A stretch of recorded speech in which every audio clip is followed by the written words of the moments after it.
มาสบายดีพี่น้องเก็บปลาคะแกงกินแรงพี่น้องเลยเด้หน่อยเถิงนี่เบิ่งน้องลาเพิ่นน้องลาสาหลาบ้านนาไอมาหาน้องจับประคองความหักฮะเด้เถิงพอดีว่ะอ๋อมีสิพี่ใช่ป่ะโอ้สาหลาเพิ่นเราหาเก็บปลาคะ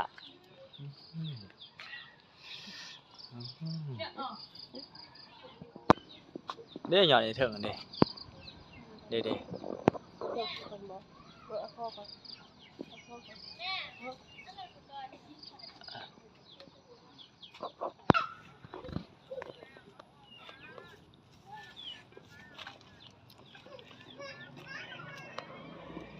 เก็บปลาขาแกงใส่ปลาพี่น้องเอ้ยอันนี้ใบพลูนี่ใบพลูเขียวหมากคนเฒ่าคนแก่เพิ่นมักเขียวหมากอมหมากดอกพี่น้องบ้านข่อยมีหลายได้ก็บันอีก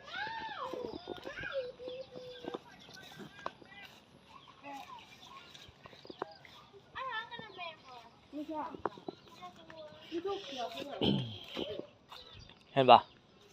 เด้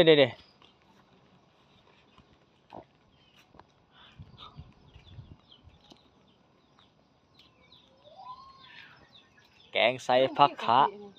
นี่ดึงสิเด้งเอามึงได้มันสิรุดนี่เอาติ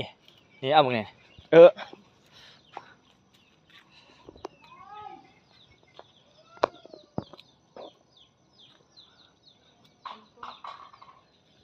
มันเหรอบ่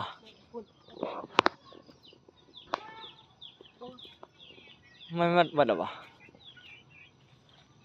ตัวนี้นี่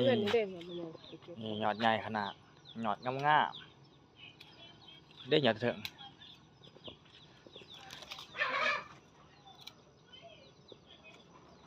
ใช่พอแรงแล้วแหละพร้อมแล้วแหละงามหลาย